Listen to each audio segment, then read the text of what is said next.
I was born into a family that never really wanted me. At least that's how it always felt. From the very beginning, I was the one left behind.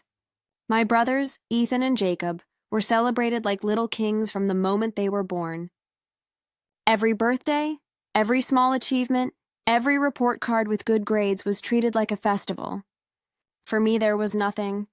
No new dress, no toys, no hugs of pride. Only chores, commands, and the constant reminder that I wasn't as important. I remember being 6 years old, standing in the corner of the living room during a family get-together. Everyone clapped for Jacob because he had recited a poem at school. My dad patted his shoulder, calling him the pride of the family. Mom even handed out cookies to the guests in celebration. I clapped too because I loved him, but inside a question burned. Would anyone ever clap for me? When I tried to show them a little drawing I had made on scrap paper, my dad barely glanced at it. "Girls don't need to waste time on this," he said firmly. "You should be learning how to cook, how to clean. That's what matters for your future." The words cut through me. And the sad part? They were repeated so often, I began to accept them as normal. Every morning, Ethan and Jacob dressed in their neat school uniforms, backpacks full of books, and ran off to catch the bus. I waved from the porch, broom in my hand. School wasn't for me. Why should we spend money on her education? I overheard my uncle say to Dad one evening, "She'll just get married off. Better save for her wedding." They all agreed. No one even cared that I was standing in the next room, hearing every word. So while my brothers studied math and science, I studied laundry, cooking, and scrubbing floors. When relatives visited, I was the one carrying trays of drinks, cleaning up plates, and making sure everyone else was comfortable. If the tea was too cold, it was my fault. If the dinner was late, I was the one scolded. Mom often compared me to my brothers, saying, "Why can't you be more useful like them?" Her words were loud and sharp, especially when others were around. Crying never helped, so I stopped trying, but deep down I had dreams. I loved words. I loved the look of books, the smell of paper, the idea of stories. I wanted to sit in a classroom, raise my hand, and be called on by a teacher. I wanted to write my name neatly, read books, maybe even go to college one day. But I buried those wishes, because showing them only brought more scolding. One winter night, I overheard Ethan and Jacob talking about a spelling test. They were laughing, saying it was too easy. Curious, I asked if I could see the paper. Ethan rolled his eyes. "Why do you care?" "You wouldn't understand," he said, tossing it at me like trash. Jacob laughed, joining in. I picked it up anyway. I didn't know all the answers, but I traced the letters with my finger, whispering them to myself. It felt like magic, like opening a window into a world I wasn't allowed to enter. Every time I tried to sneak one of their books, Mom caught me. "Go wash the dishes." "Don't waste time on this nonsense," she'd say, yanking the book from my hands. After a while, I learned how to keep my curiosity hidden. If I wanted to learn, I would have to do it in secret. Even clothes reminded me I didn't matter. Ethan and Jacob wore new jeans and shirts, while I wore hand-me-downs that were already ripped or faded. On holidays like Thanksgiving or Christmas, my brothers got gifts, sometimes money, sometimes new gadgets. I was lucky if I got a scarf, or sometimes nothing at all. My cousins noticed, and whispered about it behind my back, but no one ever spoke up to my parents. The hardest part wasn't the lack of things. It was the lack of love. I wanted a hug from Dad, the way he hugged my brothers. I wanted Mom to say she was proud of me. Instead, I was treated like background noise, useful only when there was work to do. At dinner, I sat at the far end, waiting until everyone else was served before I ate. My voice hardly mattered. Still, even with all the neglect, I wasn't angry then. I was just sad. Sad that no matter how hard I tried, I was invisible. Sad that my existence felt more like a burden than a blessing. At night, I'd lie awake, staring at the ceiling, whispering to myself, maybe one day they'll see me. Maybe one day they'll realize I'm worth something too. But another truth grew inside me. I couldn't count on them to care. If I wanted love, if I wanted respect, If I wanted a future, I would have to fight for it myself. That thought planted the first seed of strength in me. I might have been the unwanted daughter to them, but I started to imagine a different ending for myself. One day I promised myself I would prove them wrong. One day they would have no choice but to see me, and so the forgotten child began to dream quietly.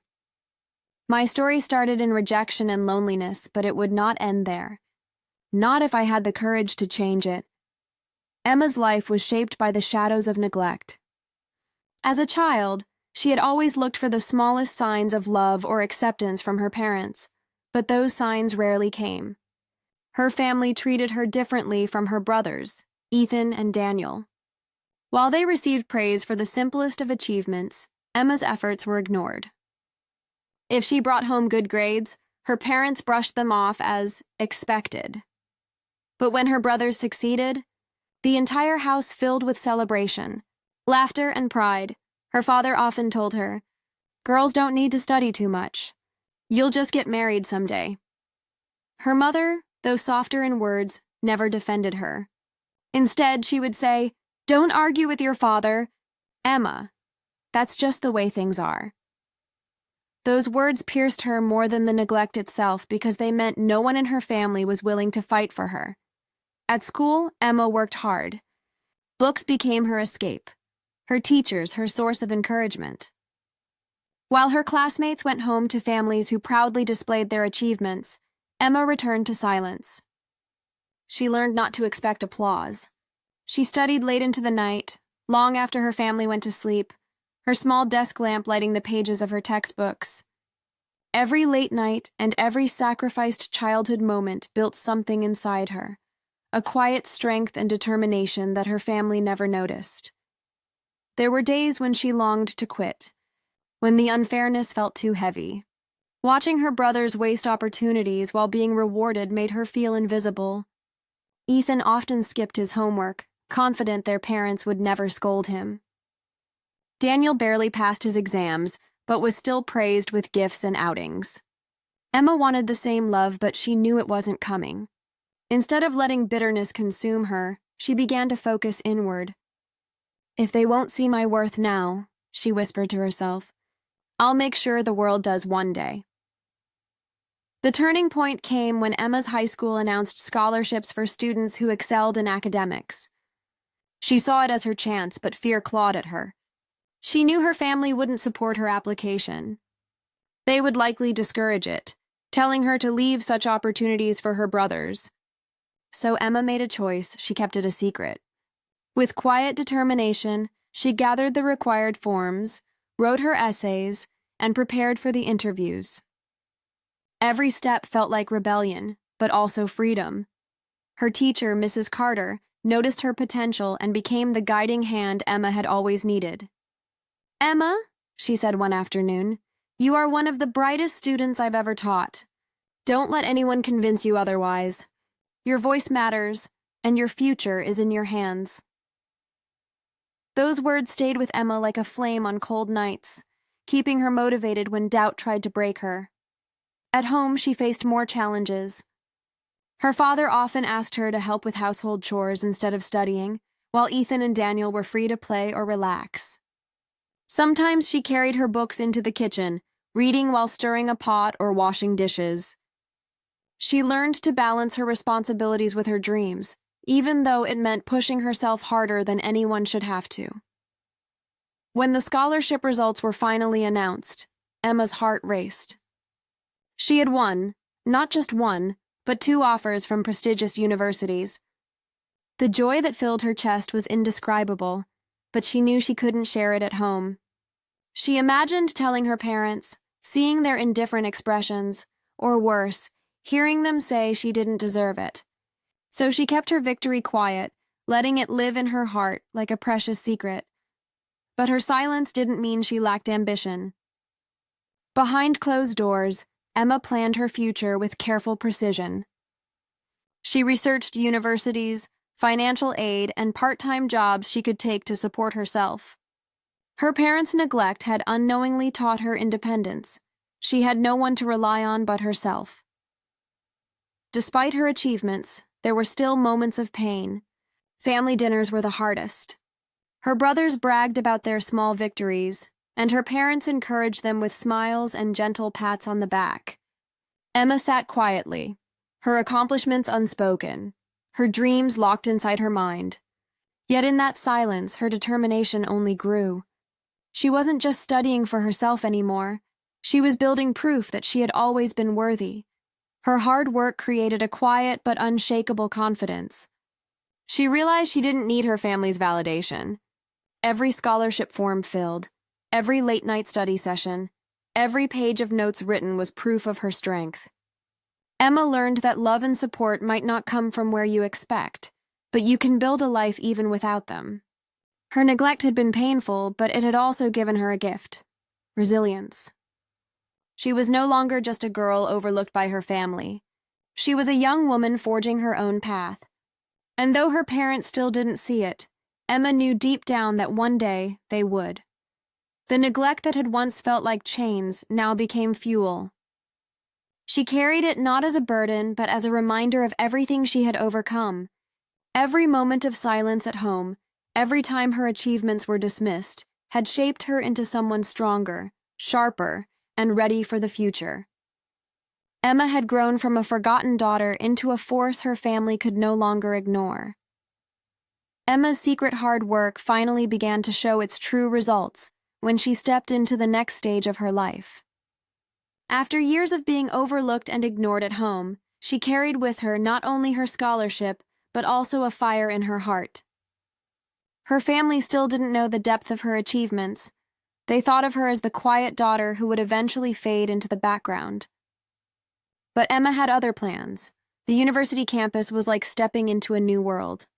She had always imagined what it would feel like to walk among students who dreamed big, to sit in classrooms where ideas mattered more than traditions, and to be recognized for her mind rather than dismissed because of her gender.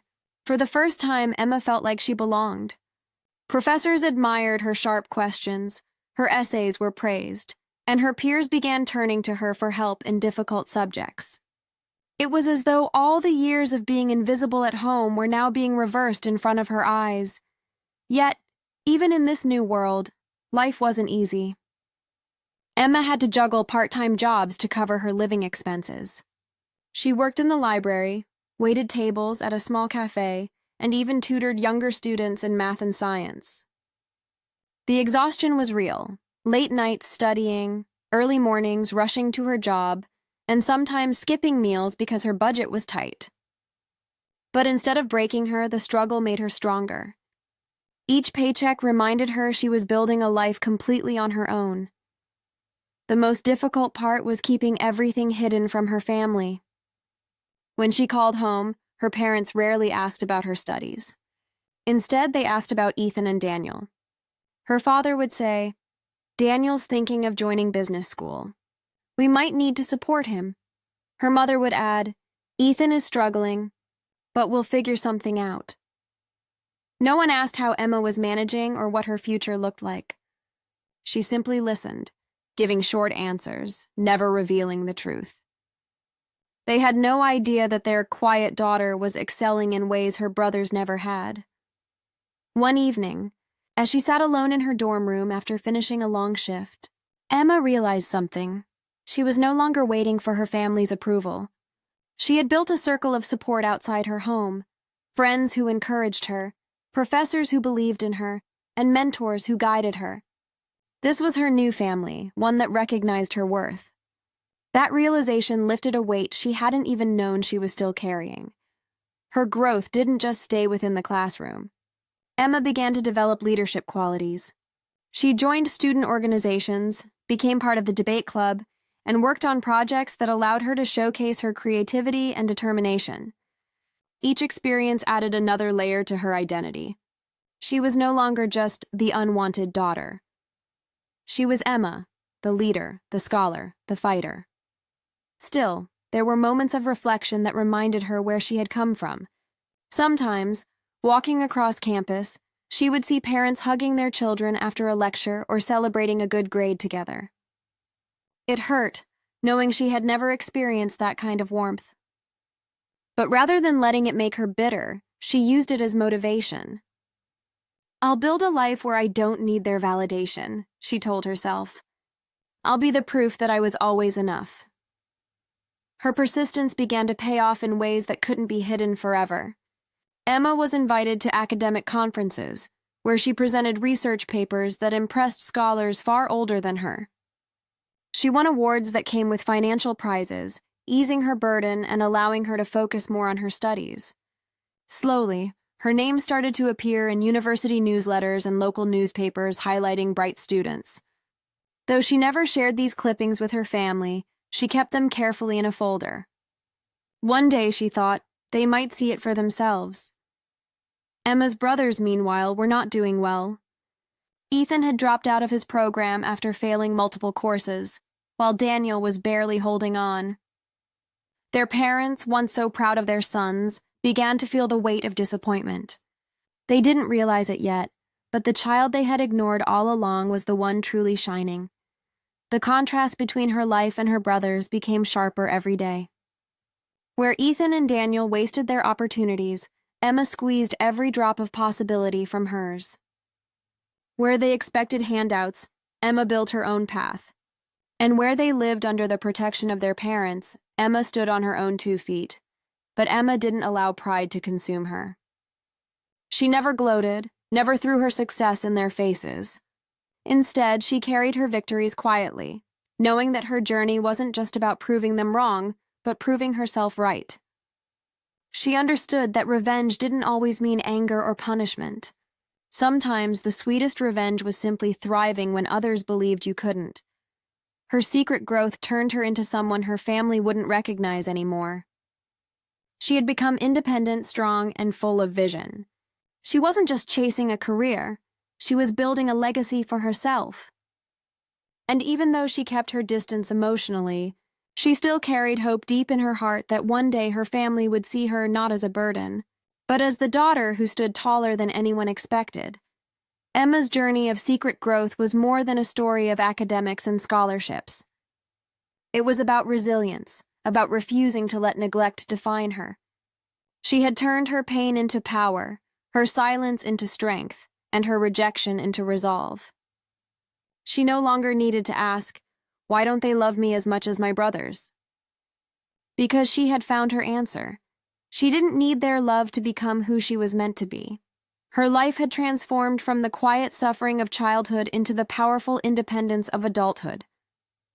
And though her family had yet to realize it, Emma's growth would soon change everything, not just for herself, but for them too. The seeds of her silent rebellion were now blooming, and the day would come when the ones who had overlooked her would finally see the daughter they had underestimated. Emma's success did not stay hidden forever. No matter how hard she tried to keep her achievements private, life has a way of letting the truth slip into the light. It began in small ways, mentions of her name in local newspapers, her photograph on the university website after she won a national award, or her professors praising her in public forums. At first, her family didn't notice. They were too busy worrying about Ethan and Daniel, who both seemed to be drifting through life without much direction. But the real turning point came when Emma was chosen for an international scholarship program. It was a rare honor, given only to a handful of students across the country. She would get the chance to spend a semester abroad, studying and working with some of the brightest minds in her field. Her name appeared in the news again, this time with a full-feature article about her journey.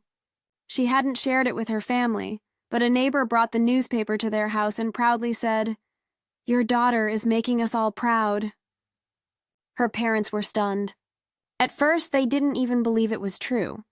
"That can't be Emma," her mother said, scanning the page. "She was never the smart one." But there was her photo, smiling confidently, standing with other award-winning students. Her father frowned, silent, as though realizing that the daughter they had ignored all along had done something extraordinary without their help. The whispers in town began soon after.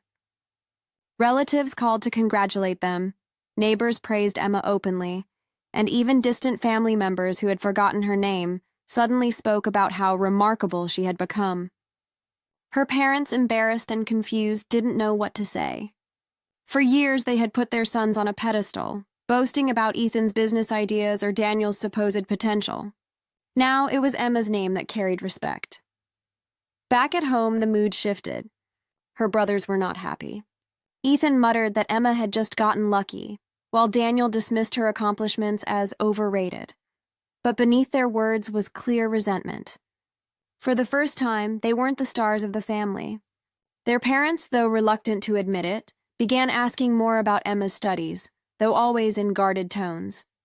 Her mother called once, asking casually, "So, how is school?" Emma knew the question wasn't out of concern, but out of curiosity, sparked by the growing attention. Emma, however, remained calm. She didn't rush to rub her success in their faces. She answered politely, keeping her responses short, and went back to focusing on her own path. She had learned long ago that seeking their approval was a waste of energy. Now the satisfaction wasn't in their recognition, but in the fact that she no longer needed it. Her recognition grew beyond her family's circle. At her university, she was invited to mentor younger students and became known as someone who had overcome hardship to achieve greatness. Professors often introduced her as an example of determination. Emma accepted these roles with humility, but deep inside, she knew this was only the beginning. Meanwhile, her family's situation started to worsen. Ethan's business attempt failed completely, leaving him in debt. Daniel, unable to focus, dropped out of his program and returned home without a degree.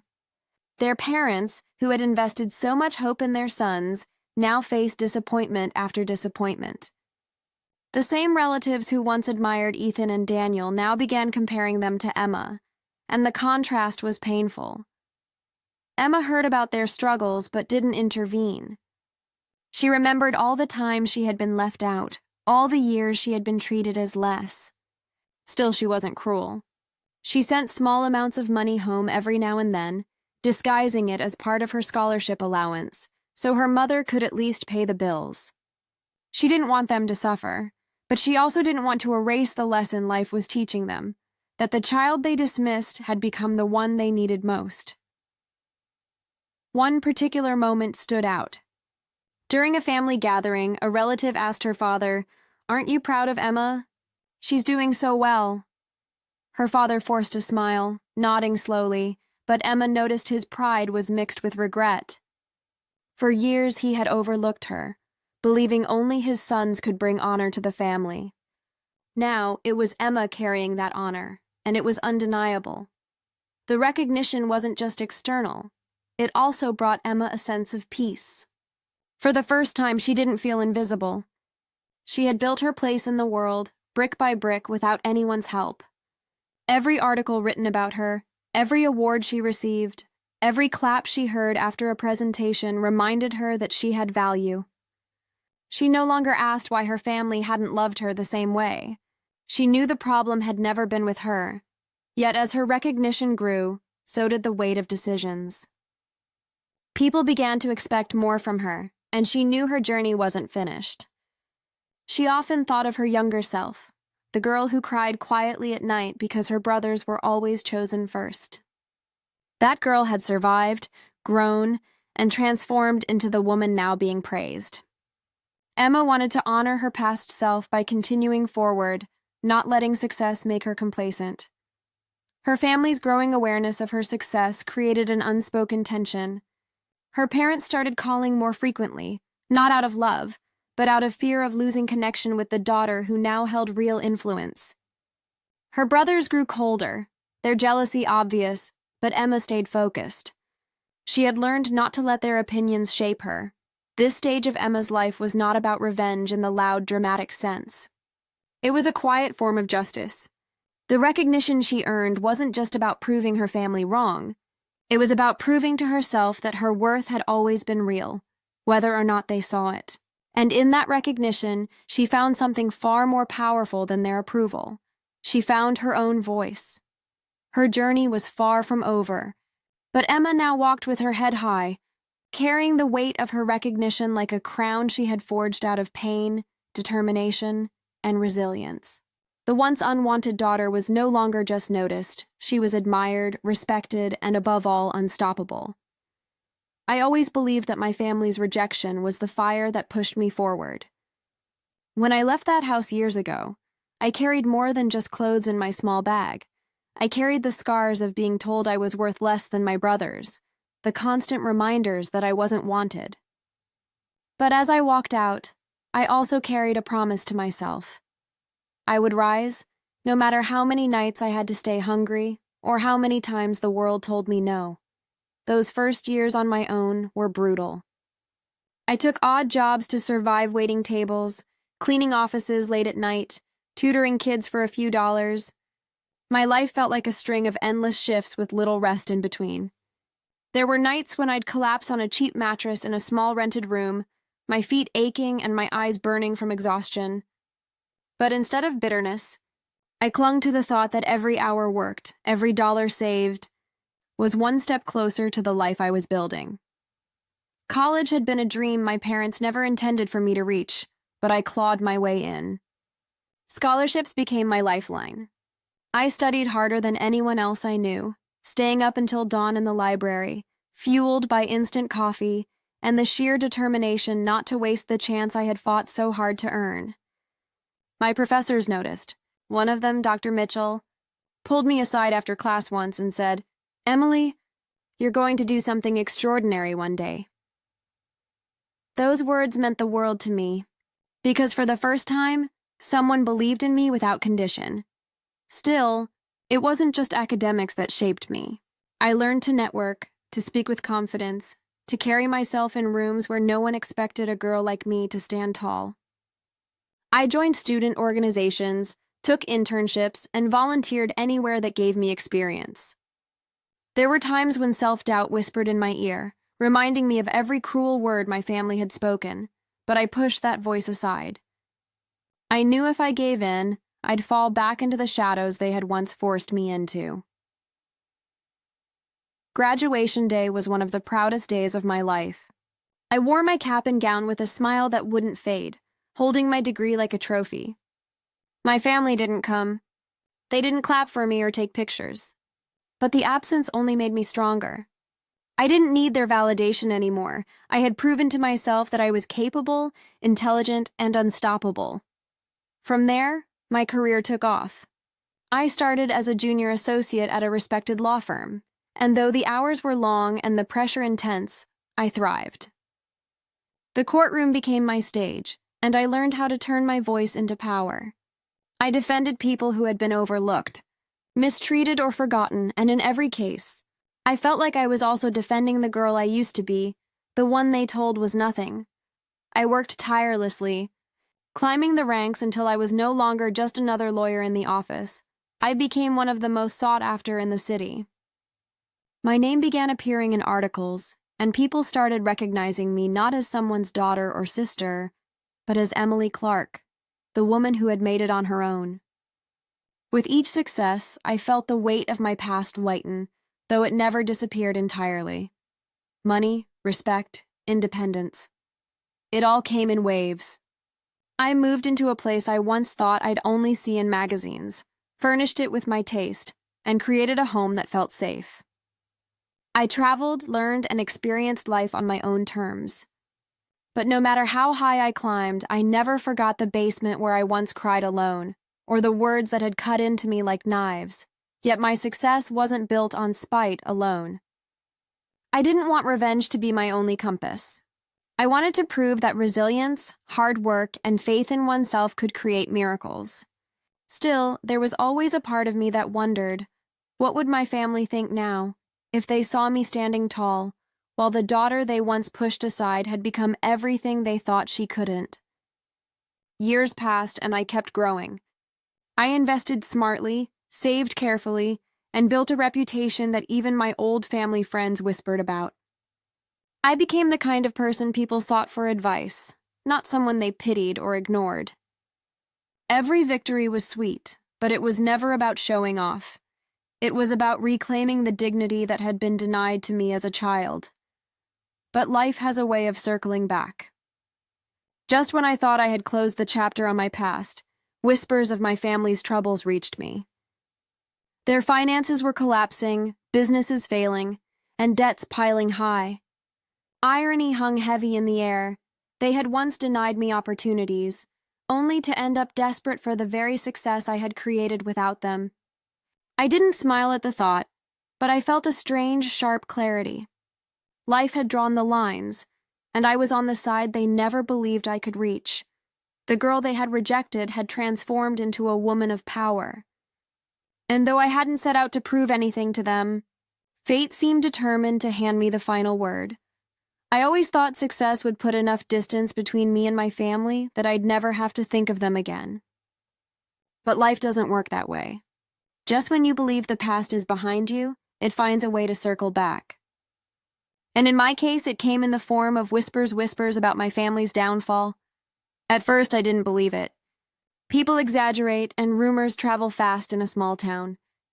But then I began hearing the same story from different people.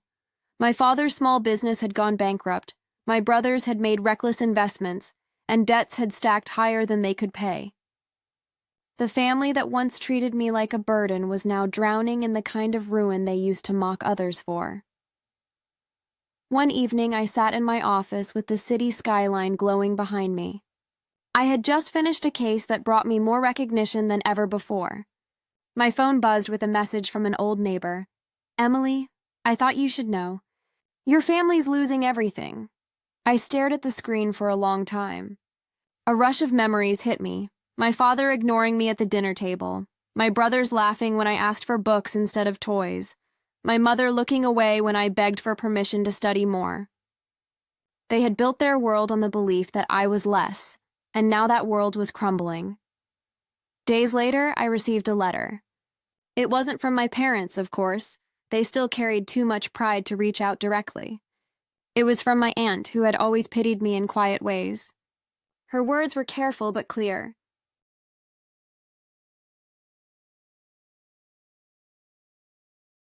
"They need help. They're losing the house, and your brothers can't find work. I know they hurt you, but if anyone can step in now, it's you." I folded the letter and placed it on my desk. My chest tightened, but not from guilt. It was the weight of irony pressing down on me. For years, they had denied me love, education, and opportunity. For years, I had been the unwanted daughter. Now, the daughter they had cast aside was the only one who could save them. News spread quickly after that. I overheard conversations in cafes, caught whispers at community events when I visited my hometown for work. People were shocked that the Clarks, once seen as respectable, were falling apart. And they were even more shocked to learn that I, the forgotten girl, was thriving. Some said it was justice. Others called it fate. To me, it was a moment of truth. Part of me wondered what they were thinking. Were they remembering the nights they left me out of family outings? Did they recall the arguments where I begged to be treated fairly? Did they finally regret all the times they chose my brothers over me, simply because I was their daughter and not their son? I'll never know what went through their minds in those quiet, desperate hours. But I do know this. Their downfall wasn't sudden. It was years in the making, built on pride, arrogance, and neglect. My father had grown careless with his business. My brothers had lived like kings on borrowed money, and my mother had allowed it all to happen while pretending everything was fine. As for me, I had built everything carefully, brick by brick. My success wasn't luck. It was discipline, sacrifice, and determination. And the contrast couldn't have been sharper. One night, while walking home, I passed by an old bookstore where I used to hide as a teenager. I paused outside, staring at the shelves through the window. That store had been my sanctuary when I felt invisible at home. I thought about how back then, I never could have imagined this moment standing tall, independent, and free, while the family that once overshadowed me struggled to survive. I didn't laugh at their downfall. It wasn't joy that filled me. It was a strange mix of sadness and clarity, because deep down, a small part of me had once longed for their love, their approval. I had wanted them to see me. But now I realized I didn't need it anymore. Their financial ruin wasn't my revenge, It was simply the result of their own choices. Yet fate had positioned me in a place of power. They were weak and I was strong. They were desperate and I had everything they lacked. And whether I chose to help them or not, one truth remained. I had become the person they never believed I could be. In that moment, I understood something. Revenge doesn't always come in dramatic confrontations or angry words. Sometimes revenge is silent. It's standing tall when the people who tried to break you fall apart. It's living the life they swore you never would. And as the news of their downfall continued to spread, I knew the story people whispered wasn't just about them losing everything. It was about me, the unwanted daughter who had risen higher than anyone expected. I will never forget the day they finally came to me. It was late afternoon, and I was finishing up some paperwork in my office. The city was buzzing outside, horns echoing from the streets below, but inside it was quiet, peaceful. Then came the knock on my door. A soft, hesitant knock, not the confident kind of someone used to being welcomed. When I opened the door, I froze. Standing there were my parents and my two brothers. Their clothes looked worn, their faces tired. The arrogance I remembered so clearly was gone. They looked smaller somehow, as if the weight of their downfall had pressed them into something fragile. For a moment, no one spoke. My father's eyes darted around the room, my mother kept her head low, and my brothers shifted uncomfortably, unable to meet my gaze. Finally, my mother whispered, "Emily, we need to talk." I let them in, though every step they took into my office felt strange. These were the people who had once denied me a seat at the table, and now they sat across from me waiting for my words. It was my father who finally spoke, his voice rough but softer than I'd ever heard it. We've lost everything. The house, the business. The debts are too much. We don't know where else to turn. He looked at me, and for the first time in my life, I saw something I never thought I would see in his eyes pleading. I listened, silent. My brothers jumped in, each trying to explain how things had gone wrong. Investments that failed. Friends who abandoned them. Promises broken. They painted a picture of disaster, hoping I would understand. But beneath their words, I heard the truth. They had been careless, greedy, blind. My mother reached out then, her voice trembling. "Emily, you've done so well for yourself. You're strong, successful. We're proud of you. Please, if you could just help us just enough to get back on our feet." Her words stung. Proud of me? They had never once said those words when I was a child, when I needed to hear them most. Now, with their backs against the wall, they remembered them. I leaned back in my chair, letting the silence stretch. My mind flooded with memories, birthdays forgotten, school events ignored, nights when I studied alone by candlelight because they wouldn't buy me books, the laughter of my brothers when they mocked my dreams, the cold eyes of my father when I begged for a chance to prove myself, and now here they were, asking for my hand to pull them out of the hole they dug. Part of me wanted to laugh. Another part of me wanted to cry. Instead, I asked the only question that mattered. Why now? They shifted uncomfortably. My father cleared his throat. Because we have no one else. Exactly. No one else. Not because they saw me as equal, not because they had finally realized my worth, but because desperation had left them with no choice. I could feel the anger rising in me, but also something else control. For the first time in my life, I wasn't the powerless daughter at their mercy. I was the one with the power, the one they had to face. My brothers finally spoke directly. "Emily, we know we weren't fair to you, but we're family. Family should help each other, right?" Family. The word felt heavy, almost mocking. They had used family as a shield before, but only when it benefited them. When it came to me, family had always meant sacrifice, silence, and being left behind. I took a deep breath. "You want my help. But tell me, where was your help when I needed it?" "Where was family then?" The room went silent. No one had an answer. My mother's eyes filled with tears, my father looked away, and my brothers lowered their heads. For once, they couldn't twist the truth. I didn't give them an answer that day. I told them I needed time to think. And as they left my office, shuffling out like shadows of the people I once knew, I realized this was no longer about money.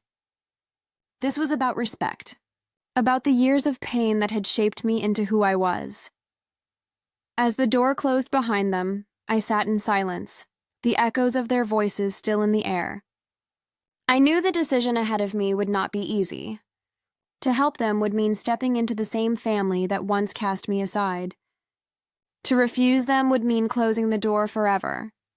But one thing was certain: no matter what choice I made, the balance of power had shifted. The unwanted daughter was no longer unwanted. I was the one in control, and they knew it. And for the first time in my life, I could decide the terms. The day finally came when I had to decide.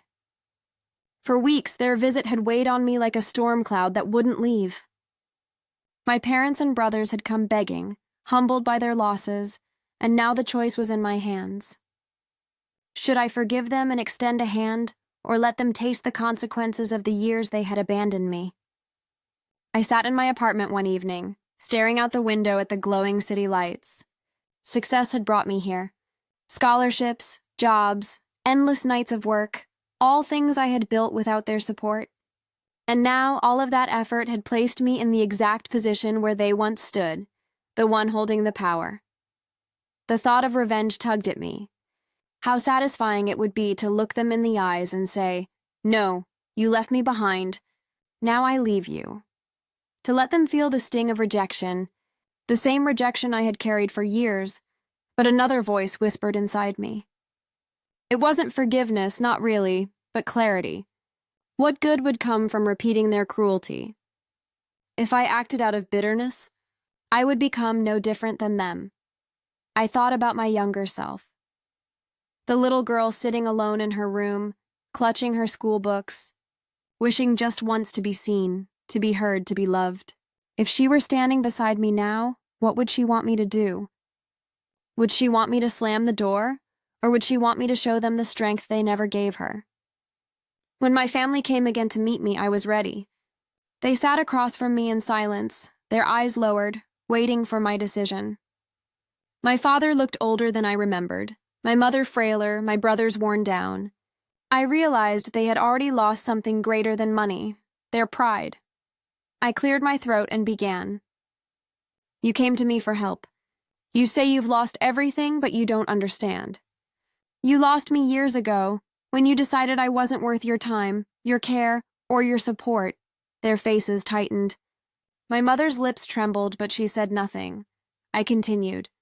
"I became who I am today without you.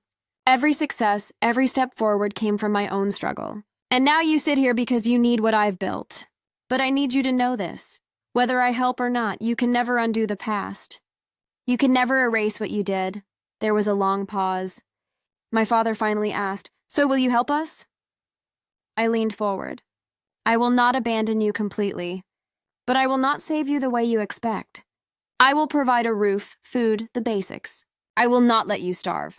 But the empire you dream of rebuilding, it will not come from me. You will have to learn humility, responsibility, and gratitude the hard way." For the first time, my brothers didn't argue. They nodded, quietly, as if even they knew it was more than they deserved. My mother whispered, "Thank you, Emily," tears running down her cheeks. My father stayed silent, his pride too heavy to let him speak. That night, after they left, I felt lighter. I hadn't given in completely, but I hadn't let bitterness rule me either. I had set boundaries, something they never taught me to do, but something I had learned through pain. The power was mine, not to destroy, but to choose wisely. In the weeks that followed, I saw small changes in them. My brothers took on jobs they would once have mocked. My parents lived modestly for the first time in their lives. They weren't grateful every day, not openly, but I could see something shifting in them. Perhaps they were beginning to understand. As for me, I moved forward stronger than ever. I didn't carry the same weight of resentment anymore. I had looked them in the eyes and shown them what strength looked like. Not anger, not cruelty, but the ability to choose a better way. And if there is one thing I learned through it all, it's this: family is not about blood alone. It is about love, respect, and support. Without those, family is just a word. I spent my life fighting to be seen, and in the end, I became more than they ever imagined. Not because of their love, but in spite of their absence. The unwanted daughter was unwanted no more. She was the one who stood tall, who built her own path, and who decided her own ending. And maybe that's the real revenge, not anger, not destruction, but rising so high above the people who once looked down on you that they can never drag you back again.